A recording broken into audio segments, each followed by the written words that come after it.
This is the Brave New Coin Crypto Conversation, hosted by Andy Pickering.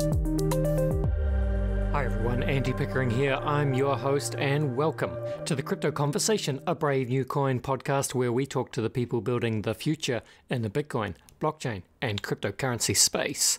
Hello everyone, Andy Pickering here, and we have a very good show for you today. But before we get into it, need to shout out our new sponsor, Nexo. Yes indeed, are you ready to grow your wealth with the world's leading digital assets institution, Nexo? Well, you should be ready, because you can earn up to 12% on your digital assets with Nexo's high yield savings account. That's right. So treat yourself, treat your crypto, and treat your fiat with the industry's best crypto and fiat services, which include compounding interest paid out daily.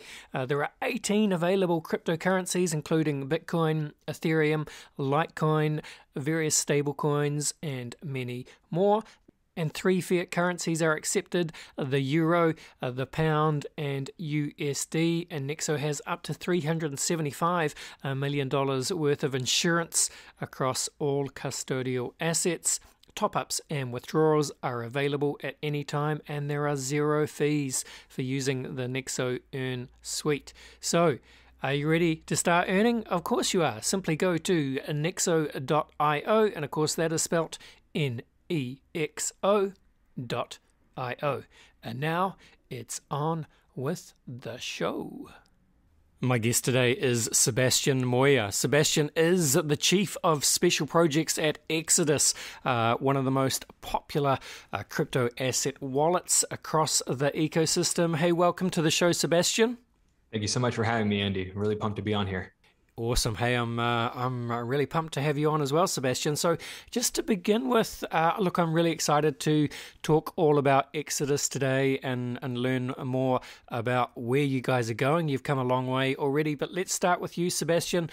Please just introduce yourself and let's have a little bit of your personal story leading up to blockchain. Sure. So I found Bitcoin through a good friend of mine who sent me an article by Ben Yu called Crypto 101 or Bitcoin 101. And it was a really funny chance encounter because this very good friend of mine actually is not a crypto fan, not a Bitcoin fan himself. He's in the Warren Buffett camp of believing it's rat poison. So he and I have had a very fun back and forth throughout these last 4 years as crypto has been on the rise.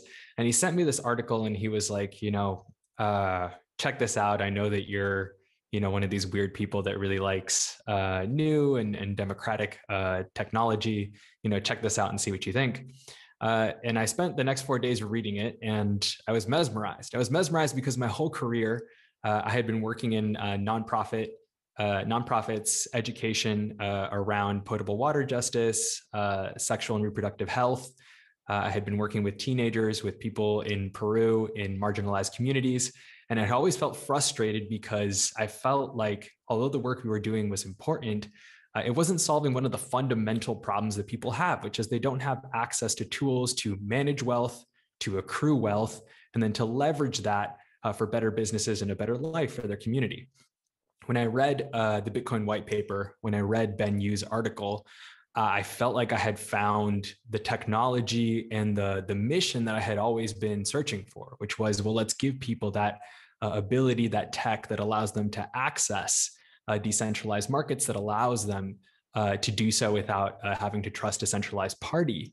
And it really opened my mind. It really put me on a path of, okay, how can I take this tech and leverage it so that the communities that I work with, the students that I've taught, have access to this, and how can I move it forward so that instead of just getting a nonprofit worker that can only give them so much, can really get this tech to a place where they themselves are in control of their own destiny. It's essentially, I had felt like a middleman in the nonprofit system, and in finding this Bitcoin white paper, and finding this article, and finding this tech, I found what I felt was a really great way to not be a middleman anymore, and to start working towards furthering this tech that would allow many people to not have to use a middleman in the future. that's the way that I found Bitcoin. I think like after reading that paper, my next purchase was a ledger, and my very next purchase was one Bitcoin. This is like summer of 2017. It was like $1,000 and some for a Bitcoin. And I didn't have an easy place to put it. My ledger was on back order. And one of the wallets that Ben recommended was Exodus. And so honestly, before I even dreamt of working at Exodus, I was holding my one Bitcoin in this wallet that had really fun colors, like a really easy deposit experience. I was reading all over the place, like not your keys, not your crypto. And it took like a conversation in a tech that was like really weird and not familiar, and brought it down to earth. That's how I got into crypto. That's how I got into Bitcoin. Yeah, I love that, Sebastian. And funnily enough, I'm sure that a lot of listeners will relate to your story of your kind of first experience with crypto and wallets and Exodus, really, because, yeah, I kind of relate to that myself. I actually do use Exodus myself. And I think That's amazing. I think there's a few reasons for, I guess you'd say, the success of Exodus, and I'm sure we'll try and identify some of them as we talk today. But look, let's start at the beginning then. So for anyone that isn't really aware of the Exodus wallet, and look, I guess there will be a few, but how do you guys kind of describe Exodus, I guess? So, because Exodus, it's a little bit more than just a crypto wallet. That would be underselling it somewhat. So let's start from the beginning. Sebastian, what is Exodus? I'm going to try to give it to you in one sentence. You let me know how I do. Exodus is the easiest and safest way to get into, to transact, and to store cryptocurrency on your desktop computer, your iOS or Android phone. The way that I like to think of it is we take cryptocurrency, we make it easy, secure, and most importantly, fun. What I learned when I was working in particular with teens around sexual health is that the reason why people and teens in particular weren't taking care of their bodies or weren't taking care of their partnerships was because it wasn't fun to do so. It was actually seen as boring, or it was seen as scary. It was only when we made it fun, when we started to incorporate elements of theater, elements of like creativity, that people found it to be fun to talk about those things. And when it started to be fun, they actually started to use protection. They actually started to remember the 5 fluids of HIV transmission. We started to see in the schools that we were working with that students started to protect themselves more. I think that's something that we've done very well at Exodus, is that we've made this technology, this like weird internet money thing, fun. And if you make it fun, if you make it easy to engage with, secure to engage with, then all of a sudden this banking app that puts a bunch of rules on you, 48-hour withdrawal periods, withdrawal limits, it starts to look like, 7-day shipping instead of 2-day shipping or 24-hour shipping or 5-minute shipping. I think that's what Daniel and JP, our founders, our co-founders, that's what they got on at the beginning of 2016. They were like, we're going to take the visual language of a really smooth, streamlined app, and we're going to apply that to crypto, because if it's fun, people will want to come, they'll want to use it, and they won't have to necessarily think about the complex machinery in the background.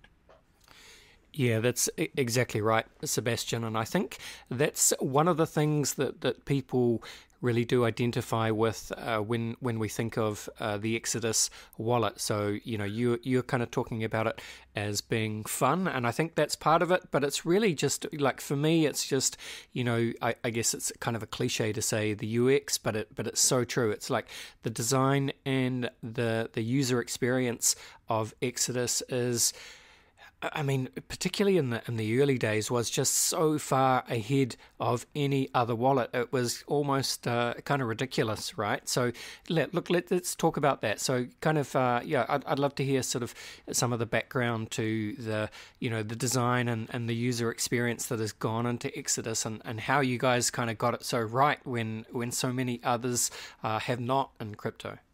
So the first thing that I'll say is that our design department, led by Daniel Castanoli and Bess Veselinov. Daniel, of course, coming from having designed experiences for Apple, BMW, Disney, Louis Vuitton, Nike, to name a few companies. We've always been adamant about two things. And the first one is just the internet is the future of experiences. People, in the same way that, when I was growing up, 14-day shipping was commonplace, right? You would order something and then it got there when it got there. Amazon came around, delivered 2-day shipping. And now if I'm not going to get my package in 24 hours or 48 hours, I'm mad, right? I'm writing to customer support. I'm like, well, what is this?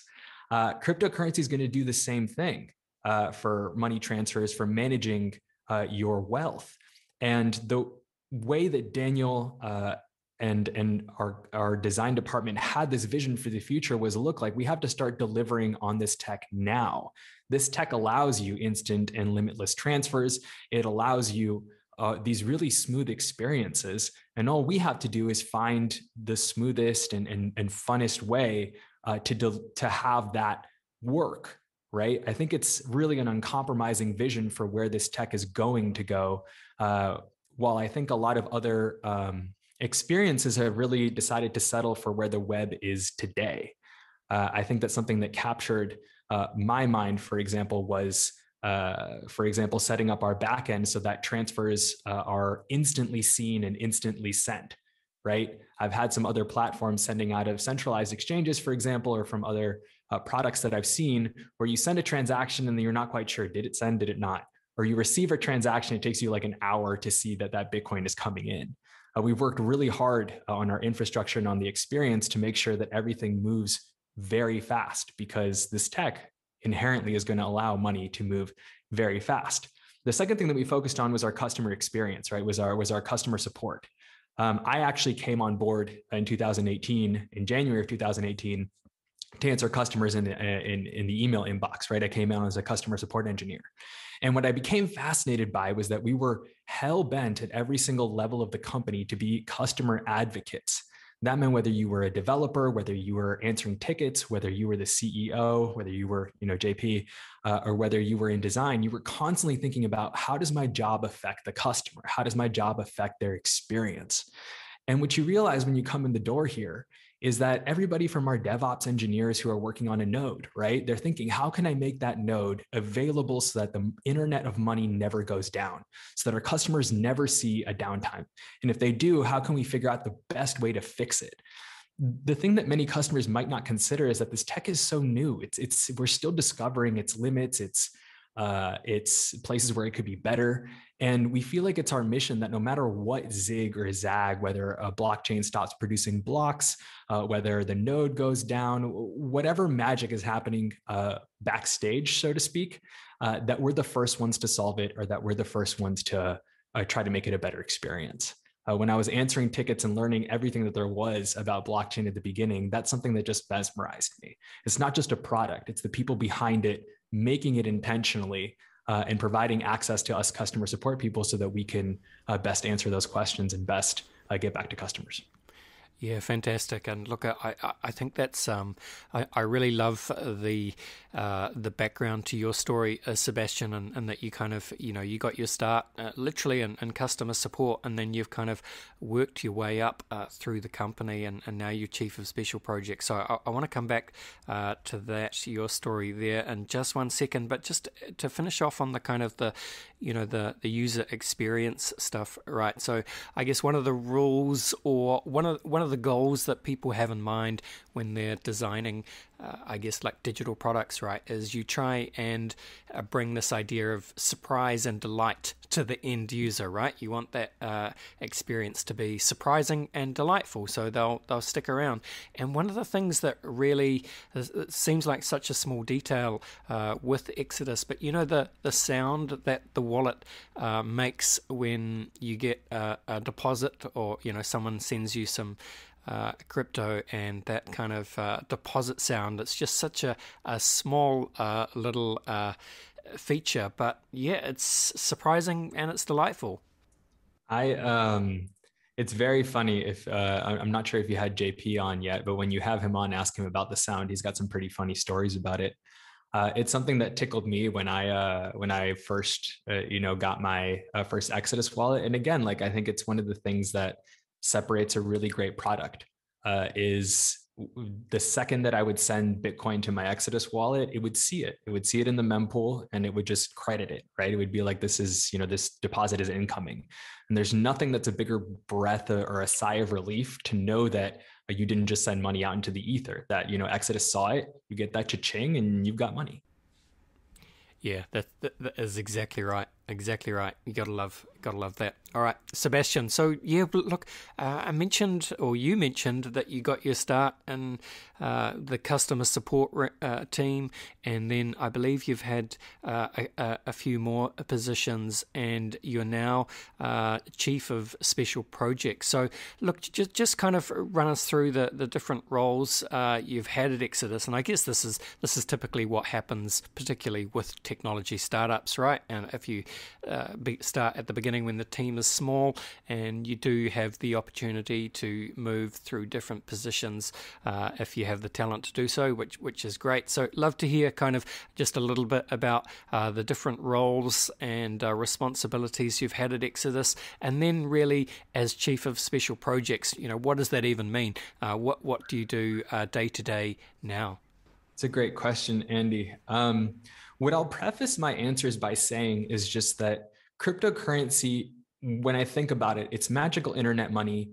It's automated money, which means that in the same way that the internet first versions of the internet allowed you to automate data and make it really easy to do everything from sending information person to person to creating very complex websites that are able to handle information in a programmable fashion, cryptocurrency is going to do the same. And what I would say is that requires an imagination, right? I really want to invite anybody that's listening to this, in the future, that if you have an idea that you feel like can live natively on the internet, where you can, make money without ever having to leave the internet, where you can take money that exists on the internet and then do everything from like automated payroll to incentivize people to play your video game, to incentivize people to use your social media platform by paying them automated rewards for actions. This space is going to be growing to inhabit pretty much everything that Web 2.0 allowed people with ideas for information to accomplish, right? It's like in the same way that you could build a megalith like Salesforce, Microsoft, Apple, cryptocurrency is going to allow for that next generation of idea to flourish. And so the mentality that I've always had with cryptocurrency is that it captured my imagination. My natural inclination has been, okay, what's next? What more can we do? And this is such a limitless tech that let's just find a way to do it. That's something that Daniel and JP have always been very good at asking. Their number one question is, well, why can't we do this, right? Like, why can't we build one of the largest on-chain interoperable exchanges, right? Which is essentially the network of exchange providers that I helped to bring together to make the in-app exchange such a powerful tool that has now done, near 3 billion in historical volume and almost double that on chain, because every exchange is one transaction there and one transaction back. It also helped me, to answer questions like, I remember one of the first conversations I had with JP when I was in a biz dev role was, how can we get people Bitcoin in under 2 minutes? We worked back and forth over a year with our partner SendWire on that integration until today in iOS, you can open up Apple Pay and you can have Bitcoin in under 2 minutes, right? I think that my role at the company has always been, number one, having an imagination and trying to answer the question, well, why not? Well, this is how we're going to do this. This is how we're going to tackle this problem. We ended up doing accountless sports betting with SportX. And then eventually, JP came to me and he was like, how about we run, a Reg A plus and try to raise 75 million entirely in the application. My role has always been one of just saying like, okay, that's a big idea. I'm going to go figure out everything that has to do with having the answer to how we build that and then go build it. Special projects is essentially a role that allows me to continue fulfilling the founders and ultimately our customers' wishes of innovating on what cryptocurrency allows you to do. And it can be, as we said in our original offering circular, building the best fiat onboarding pipes in crypto, building more and more applications and use cases for cryptocurrency beyond what currently exists. And of course, adding more assets and adding more functionality for the assets that we currently support. Fantastic. And as I kind of hoped you would, Sebastian, you've kind of mentioned a few different things there that I think we do need to touch on. So One of them, of course, is the in-app wallet that Exodus has, and also this. You guys did a fundraise, right? And you did it directly through the Exodus ecosystem and kind of issued these tokens on, I think, the Algorand blockchain. So let's cover that off. So, I'm not going to try and describe exactly what you've done here, but I'll leave that to you, Sebastian. So you guys, how did you do this fundraise, and kind of what's the bigger picture here? So the story actually begins before the offering that we held. JP and I had been, having preliminary conversations for a potential Series A round with venture capital firms. And what we kept finding was that these venture capital firms were having a really hard time understanding the role that a non-custodial wallet, that a self-hosted wallet plays in the cryptocurrency ecosystem. And they understood that, we had a lot of customers. We have, 1.6 million to date, and with crypto in Exodus wallets. And they understood that, we had a very rabid fan base. But the constant refrain that we got is, well, there's a lot of noise in the non-custodial wallet space. And they had a lot of trouble coming to a decision as to, whether we were valuable or not. And so we were sort of frustrated. We were sort of put out.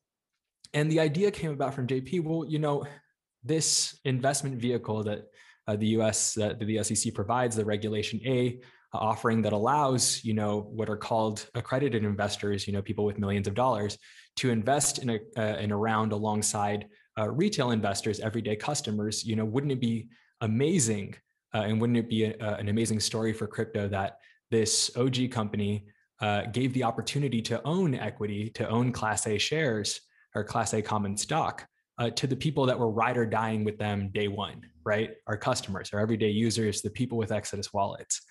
It was an amazing bet. It was amazing. It was an amazing idea for a product. And what it ended up becoming was, around 6,800 people, everyday wallet users, being able to own Class A common stock represented by tokens. These tokens will be on the Algorand blockchain. They'll be claimable within your Exodus wallet, we anticipate in the coming months. And I think that what it allows is two things. The first thing, again, is that token represents a share that person owns, and they can move that token. And by moving that token, they can have 2-day shipping. Well, in this case, it's more like a couple seconds shipping, where by moving that token, they can signal to an entire network of partners, what they want to do with their shares, whether they want to sell them, send them P2P, pass them on as a part of an inheritance, et cetera. It allows for automated money, automated, in this case, equity. And the second piece to that is that really we decided to, instead of doing a direct listing on a NASDAQ and having that be like a private market deal, really opening it up democratically to the people that have used us since day one. Those are the top two things that really got me, and that really get me up in the morning. When I'm working at Exodus, I'm not just working for myself, I'm working for customers that are also shareholders now. There's nothing that fires me up more. Absolutely fantastic. And look, so you mentioned, I think, that you have a user base of, 1.6 million people, something like that. And one of the, I guess, the kind of top line goals or ambitions, if you like, I think of Exodus is, you've said something like, I think it's on your website, one of the goals of Exodus is to onboard half of the world's population into Exodus and out of the banks by 2030, which is great. You've got to have ambitious goals, right? As a startup, although you're probably not a startup anymore, you've got 1.6 million users. So I guess, couple of things here. I'd love to hear more about, the kind of growth metrics that you track and what sort of, because I imagine the rise of Exodus has been reasonably exponential, and you'd have to view it as very successful, but there's still a long way to go between 1.6 million people and half of the world's population. I guess it's a stretch goal, but yeah, how do you guys look at all this? I think it's a great call out. And the first thing that I'll clarify is that while we do want 4 billion people using cryptocurrency, it's not necessarily 4 billion people using Exodus. And the reason why we clarify that is because really, if 4 billion people are using cryptocurrency, then we believe that Exodus and any other crypto company has a fair shot at competing with the legacy financial infrastructure, right? At the end of the day, I think that the way that we're pushing that envelope forward is that we are adamant that UI, UX, that the user experience and the user interface of cryptocurrency has to be better than what currently exists in the legacy financial system. We're not looking to create an internet future that looks like the internet past, right? We believe that these experiences should be fast, they should be friendly, and they should be secure. I think that the first thing that I'll say is we're going to be happy if 4 billion people are using cryptocurrency, even if they're not using Exodus. That being said, your question is incredibly insightful. Currently, we do track user activity based solely by people who have, and when I say user activity, we're not tracking our users, we're tracking who's active. But essentially what we're looking for is people that actually have crypto in wallet, right? We're not tracking success by who doesn't have crypto in their wallet yet, right? I think that one of the clear reasons that we try to do that is because we try to be conservative. If somebody's using Exodus, but we haven't found a way to get them into crypto yet, they haven't actually made a deposit, then that's not good enough. Somebody has to make that leap.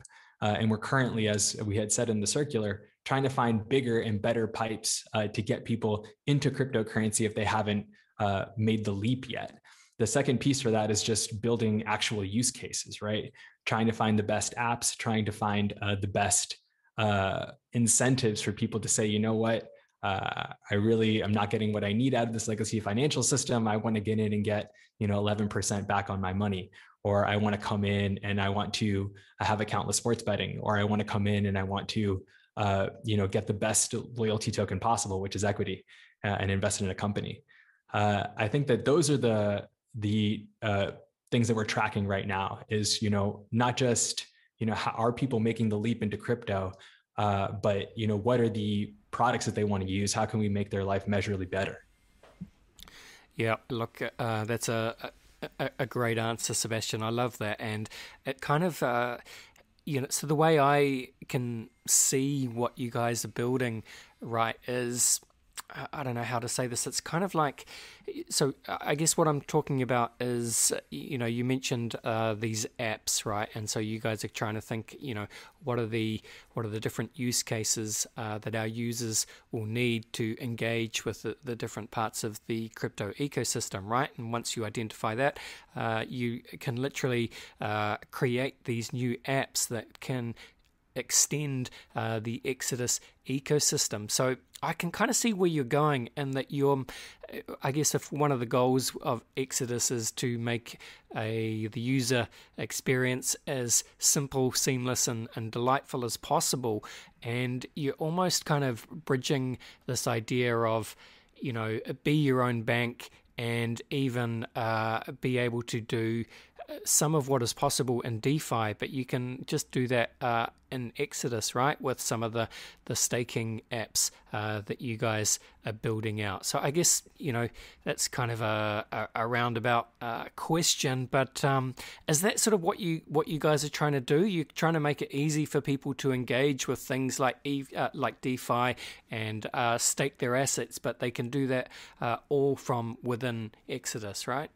Yeah, I think that what we're trying to accomplish here is to make crypto easy to use, make it secure, but then also really provide those use cases, right? I think that what we're seeing right now in the ecosystem is immense growth and immense abundance, also a bit of fracturing in the sense that apps are spread out across different blockchains. And for the consumer, if you can imagine, for example, me onboarding my parents or my mother in particular, it can be very jarring and confusing to have to think about different blockchains or think about an experience that maybe is based on Ethereum but settles on a layer 2 like Matic. It all sounds very confusing, and confusing can be scary. What we're really pushing for, and the message that I would give to anybody that's building an app right now or building software to interact with apps, is crypto has to be UI UX first. And that's what this technology demands. It's automated money, and automated money means magical experiences. It means that the front ends that we can create for information is now possible for money. And the challenge for us is, how do we make that front end truly the future, right? I'll give you a couple examples that really jazz me up, that get me really excited. In the future, I believe that you'll play a video game, and all of the items that you collect in that video game will be a non-fungible token, or a token that you can then take to your bank and store as you would your life savings, or that you could exchange person to person with a friend or with a non-trusted party. You get to start to reap the benefits of the time that you spend online, because being online will be lucrative. I think that you're starting to see, blockchain games that allow for this, but none of them have really reached traction. I think that we'll start to see this with social media platforms. I think we'll start to see this with video games. I think we'll start to see these with financial applications. Exodus, in my mind, we've already proved that by providing an ecosystem of exchange providers that allow you to go from any cryptocurrency in the app to any other cryptocurrency. But I think that that'll scale eventually, and that mentality will scale. Anything for anything at the speed of the internet will scale to encompass a lot more than people realize. Starting with experiences that are already on the internet, but scaling towards things that I haven't even dreamt up yet, that somebody will find a way to put on the internet, like a mortgage or a boat, or I don't know, like the winnings of a game show. Yeah, amazing, exciting stuff indeed. Look, you mentioned earlier the in-app exchange, and I guess it's an important feature to have for some people. They don't always want to engage with some of the other big exchanges, and one of the nice things about it is that there's just a really simple user experience. It is easy to use. How does that work in terms of? Am I right in thinking there's not a lot of KYC around that? Yeah, so the exchange aggregator is essentially a lot of different exchange providers that service exchanges on the back end.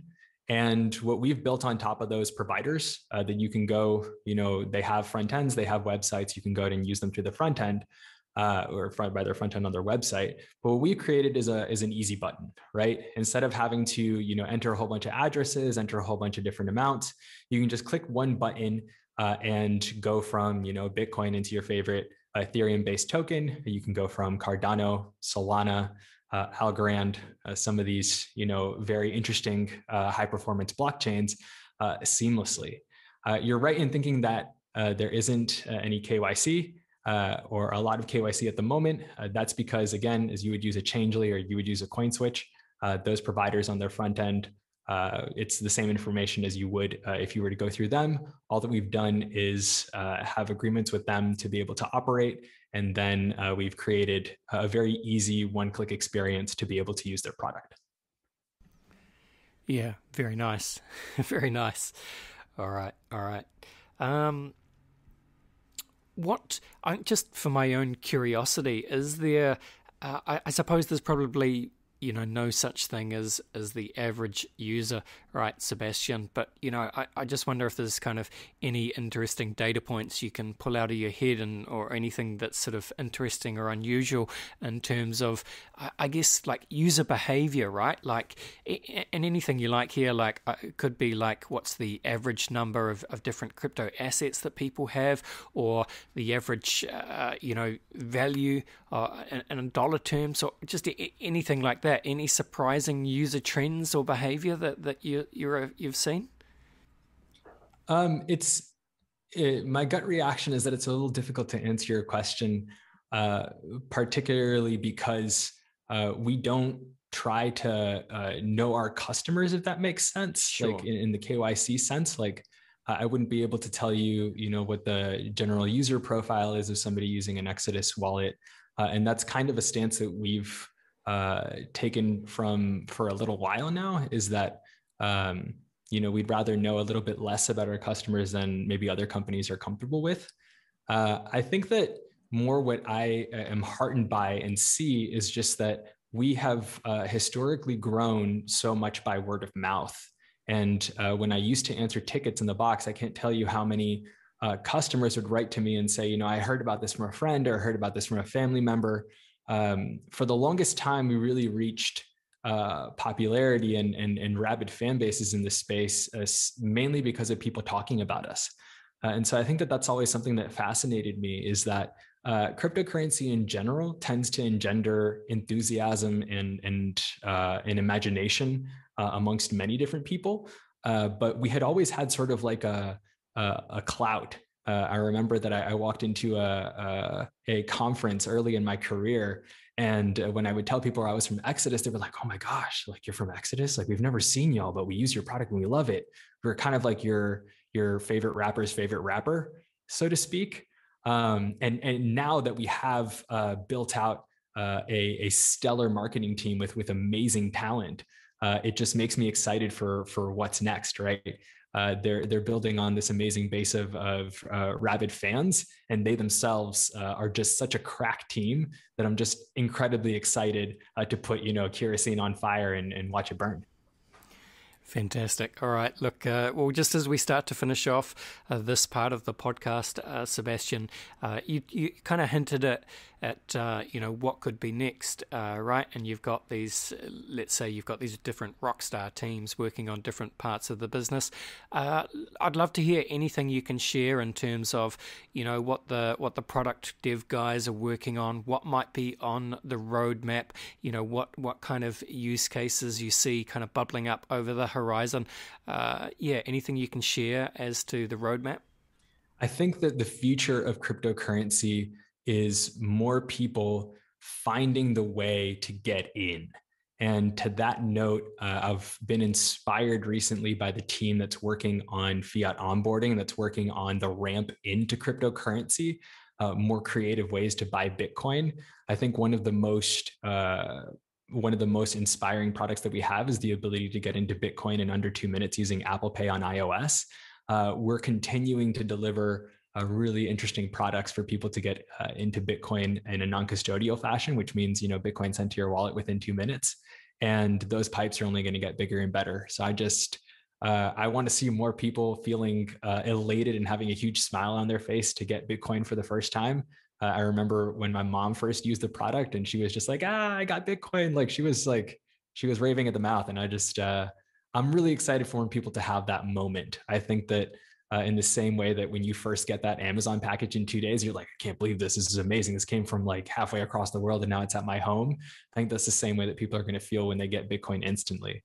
It's just going to feel like the future of money, and they're never going to want to go back to waiting, 48 hours for their bank wire to settle. The future of money, indeed. And last question then, Sebastián, is look, I'd just love to hear a little bit about how you guys think about security, right? And how you kind of describe Exodus in terms of, those security trade-offs, right? So, you've got people that hold their crypto assets on an exchange, and that's there are different trade-offs there. That it's non-custodial and you have to trust the exchange, or you can have your assets in something like Exodus, which is custodial, but then of course you got to make sure you don't lose track of your private keys or your seed phrase. And then of course you've got hardware wallets, which I understand can be integrated into Exodus as well. So I guess, how safe and secure is Exodus? How do you guys look at that? Any issues? I think the general way that I think about security when it comes to cryptocurrency is I preface the conversation with security is a scary topic in general. It was scary before cryptocurrency, and it will continue to be scary as more and more money gets moved onto internet platforms. I think that when you look at the data, by and large, money that's been lost in cryptocurrency is incredibly small when compared to money that's been lost in the legacy financial system. And I would say that really security is important for everybody to think about, regardless of whether you're looking to get into cryptocurrency or not. SIM swapping is an attack, for example, whereby compromising your phone number through your internet provider, like Verizon or AT&T, you can lose access to your bank accounts. You can lose access to your brokerage accounts. Internet security has never been more relevant, and it's incredibly important, whether you're listening to this and you're into crypto or not, to take that responsibility into your hands. When it comes to cryptocurrency in particular, the filter question that I usually ask is, are you good with passwords or are you not good with passwords? If you're not very good with passwords, then I would say that a product like Exodus maybe isn't the best step for you at the moment. Consider using a centralized solution like a crypto bank, so to speak, kind of like Coinbase or Binance. Because if you lose your password or if you forget it, you always have the ability to write to them, and they'll maybe get back to you in 2 months, but they'll be able to get you back into your account.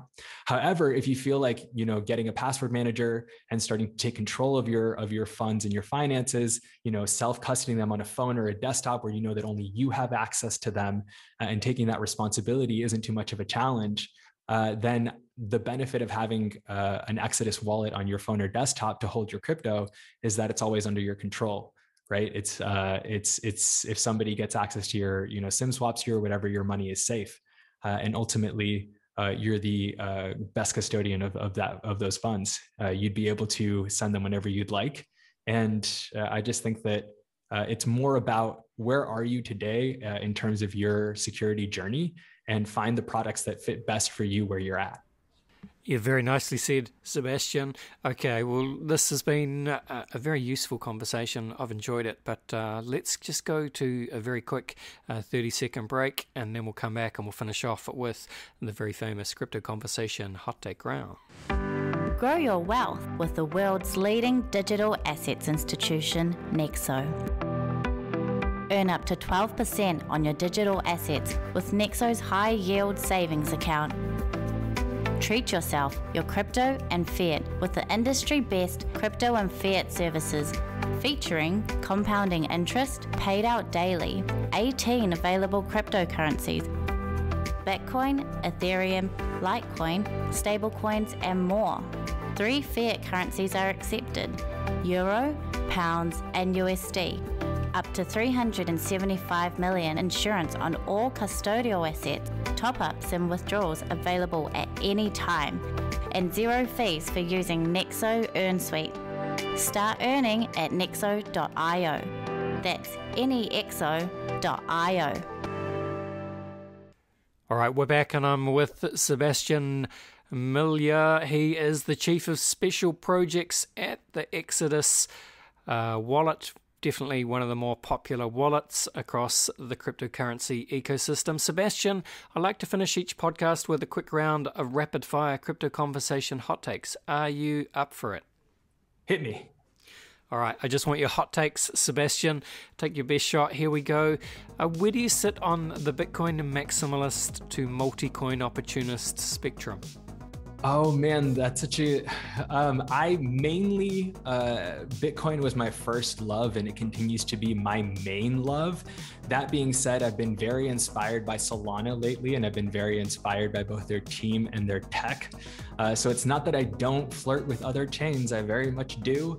But that being said, you're not going to get much of a hot take out of me here. I really love Bitcoin, first one true love, and I don't deviate very far from big old BTC.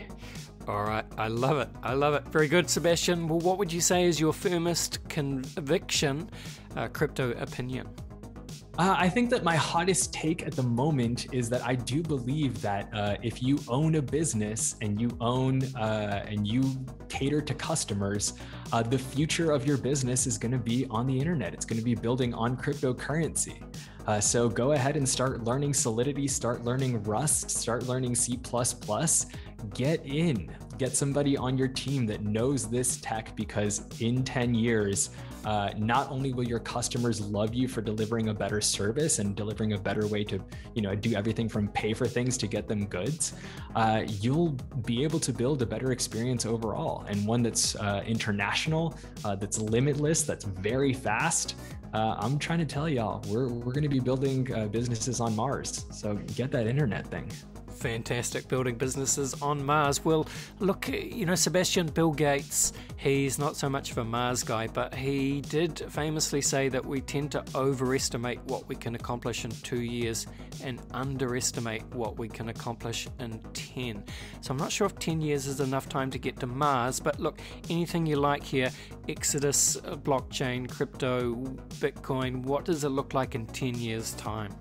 I think in 10 years' time, what I do feel is achievable is people becoming very accustomed and used to internet businesses and using exclusively internet businesses, paying on via the internet and having their money on the internet.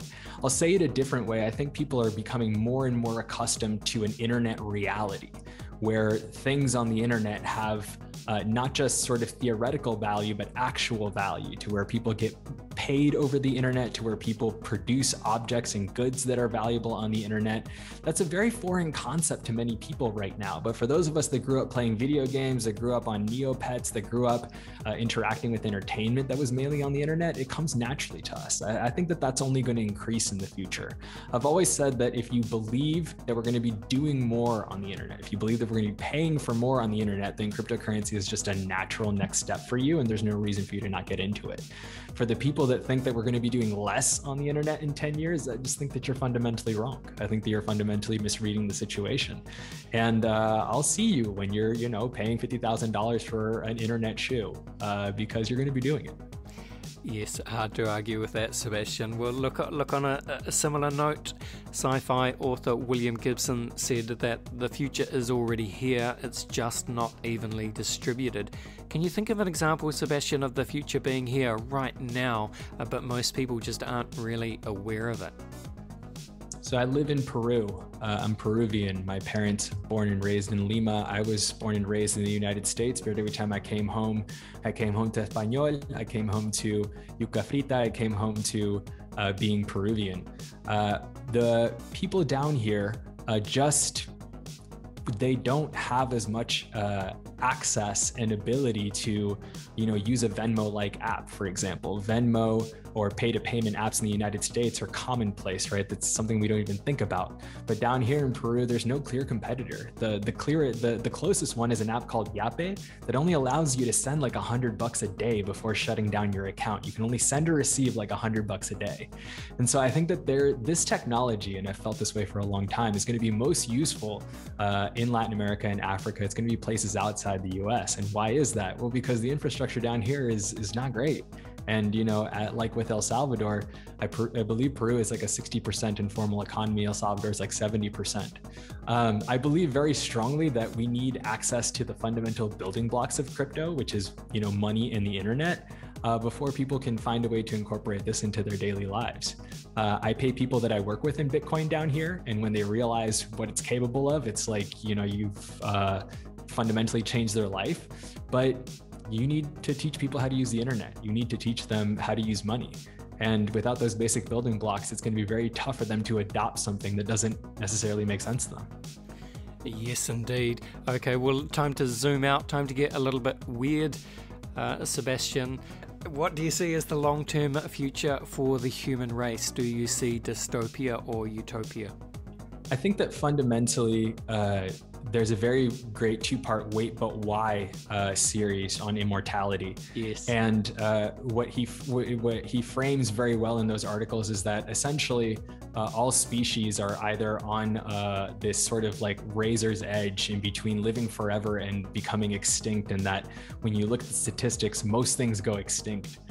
When I look at the future, I see the internet. I see, everything from Bitcoin to TikTok getting us closer to like a neural network where we just become so good at achieving consensus, whether that be monetary consensus or cultural consensus, that we do become, closer to being one species, one group of people, one group of organisms working towards whatever we decide to work towards, right? In my mind, that could be like intergalactic colonization. It could be a couple of different things. But I do believe, fundamentally, I am an optimist. I do trust first, as well as verify. And I think that if we're really able to nail this tech down, if we're really able to nail this internet thing, I think that's our next opposable thumb. Supposedly opposable thumbs were the first filter that got us to where we are today. You know, ostensibly language is another. Let's nail this internet thing, guys. Let's really get together. Let's nail the internet thing. And then once we do that, let's go figure out, like, you know, the whole interstellar travel thing and see what we can do with the whole damn universe. I love it. All right, well, speaking of the whole interstellar travel, the universe thing, the final question, Sebastian, on the Crypto Conversation Hot Take Round is, what is your favorite science fiction book, film, show, or universe? Oh, man. The first thing that comes to mind is Battlestar Galactica. Yes. One of the OGs. I had the privilege of seeing Edward James Olmos speak once. And it just one of the best shows that was ever aired. I also think in terms of books, one of the ones that captured my mind when I was a child was Ender's Game in the Ender's Game series. So those are the two that come to mind initially. Yeah, brilliant. Love that. Everyone loves Battlestar Galactica. Yes. All right. Hey, this has been a good time, Sebastian. I've very much enjoyed talking to you and getting a little bit of an insight into how you guys think about things over at Exodus. So thank you for coming on.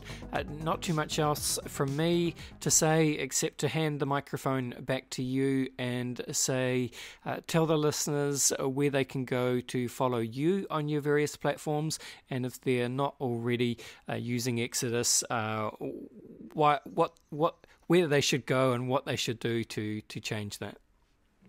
So exodus.com, I believe we're more searched than the actual Exodus from the Bible. So if you just do exodus.com, you should get to where you're going.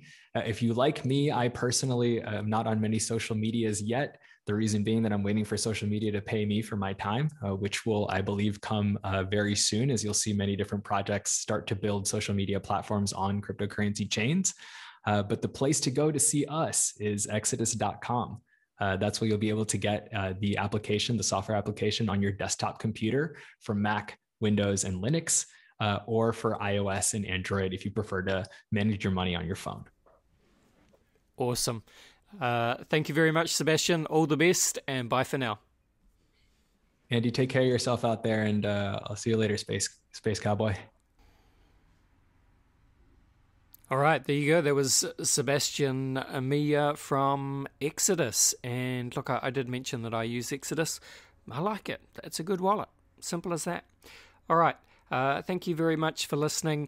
Got to do a quick shout out, guys, just to my Auckland listeners. Are you listening to this from Auckland? If you're in Auckland, well, we've got an event coming up very soon. The event is called On the Record. It's coming up. It's about a week away. It's next week. So it happens Thursday night, June 24 at the Fitzroy Lounge Bar, which is in Grey Lynn. And myself and a couple of friends. So shout out to Michael King and DJ Cuffy. So myself, Michael, and Cuffy, we're all DJs. We're going to be playing house music off at your records. Yeah, we're all old vinyl DJs, so we've got like a lot of vinyl, and we're breaking out the vinyl, getting the turntables out, and setting up at Fitzroy Lounge Bar to play some house music. And so it's kind of like half like a DJ thing and half a crypto meetup. So you'll be able to use, I think, Bitcoin, Ethereum, and Doge to buy your beers on the night, which is really cool. Should be quite a few different people from the Auckland crypto community turning out. So yeah, be great to see you there. It's free entry. Starts around 5 o'clock in the afternoon, and we'll go till, I don't know, late, I guess. So yeah, would love to see you there. Simple as that, really. So again, it's called On the Record at Fitzroy Lounge Bar, Thursday 24th of June, starting from 5, going till late. Simple as that. All right, guys, Thank you very much for listening. That's today's show. Don't forget to subscribe to the Crypto Conversation in whatever podcast app you are using. And if you want to get at me, just drop me an email, andy@bravenewcoin.com. All right. Thanks for listening, guys. This was the Crypto Conversation for Brave New